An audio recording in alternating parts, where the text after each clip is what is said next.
জানুয়ারিতে পাকিস্তানের দুইটা টি-20 সিরিজ রয়েছে। প্রথমে তারা খেলবে শ্রীলঙ্কার বিপক্ষে এবং তারপরে তারা মুখোমুখি হবে অস্ট্রেলিয়ার। বিশ্বকাপের প্রস্তুতি নেবার জন্য দুটো সিরিজই পাকিস্তানের জন্য গুরুত্বপূর্ণ, আর সে কারণেই পাকিস্তানের ক্রিকেটারদের বিপিএল এ খেলা নিয়ে এক রকমের অনিশ্চয়তা দেখা দিয়েছে। পাকিস্তান ক্রিকেট বোর্ড সাইম আইয়ুব, শাহিদজাদা ফারহানদের এনওসি নাও দিতে পারে। সেই কারণে বিপিএল এর দলগুলো তারা আসলে বিকল্প খুঁজতে শুরু করেছে এবং সেই ক্ষেত্রে নোয়াখালী এক্সপ্রেস, সিলেট টাইটান্স খুব ভালো দুজনকে রিক্রুট করেছে।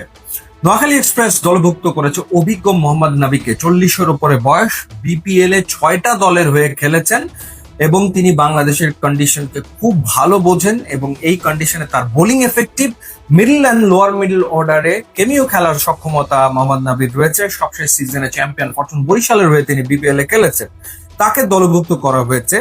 নোয়াখালী এক্সপ্রেসে আসলে খুব ভালো মানের স্পিনারের অভাব ছিল। সেখানে রয়েছে নাজমুল ইসলাম অপু। এখন অপুর পাশাপাশি মোহাম্মদ নবী যুক্ত হওয়ার কারণে তাদের বোলিং ডিপার্টমেন্ট শক্তিশালী হয়েছে। They have some fast bowlers, তাদের রয়েছে ইহসানুল্লাহ খান, এরপর রয়েছে রেজাউর রহমান রাজা, রয়েছে মুশফিক হাসান। দলটার টপ অর্ডার মিডল অর্ডার দারুণ, কোনো সন্দেহ নাই। যেখানে সৌম্য সরকার রয়েছেন, কুশল মেন্ডিস রয়েছেন, জনসন চার্লস রয়েছেন, মাহিদুল ইসলাম অঙ্কন, জাকের আলী অনেক থাকবেন। এরপরে মোহাম্মদ নবীকে নেওয়ার ফলে তাদের ব্যাটিং অর্ডারে ডেপথ তৈরি হয়ে যাবে। সো এটা একটা দারুণ পিক নোয়াখালী এক্সপ্রেসের জন্য। তারা রেজাল্ট পাবে যদি মোহাম্মদ নবীকে তারা রেগুলার খেলায়। এবং সিলেট টাইটান্স দলে নিয়েছে আর এক আফগান ক্রিকেটার ওমার জাইকে, ফাস্ট বোলিং অলরাউন্ডার। তিনি এশিয়া কাপে খেলেছেন, এরপর বাংলাদেশের বিপক্ষে সিরিজে দুর্দান্ত পারফর্ম করেছেন। সো বাংলাদেশের কন্ডিশন সম্পর্কে তিনিও খুব ভালোভাবে অবগত।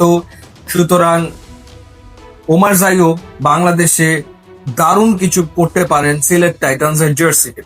ওভারঅল সিলেট টাইটান্স এর যে টিম, সেই জায়গাটাতে ল্যাকিং ছিল ওখানে একজন ফাস্ট বোলিং অলরাউন্ডার।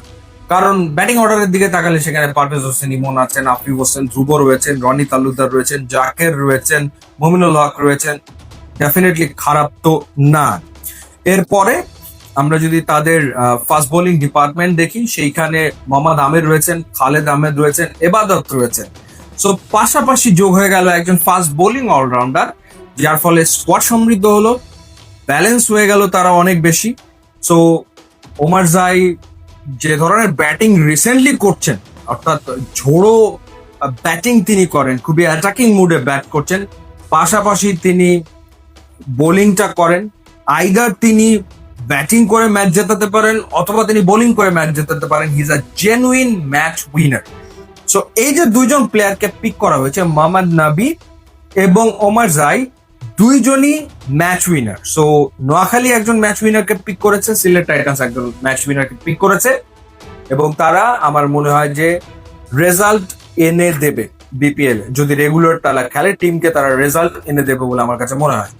খুবই ভালো সিদ্ধান্ত দুই ফ্র্যাঞ্চাইজি। ইউটিউব এবং ইনস্টাগ্রাম লিঙ্ক দেওয়া আছে, আপনারা যোগ দিলে খুবই খুশি হবো। And thanks for watching.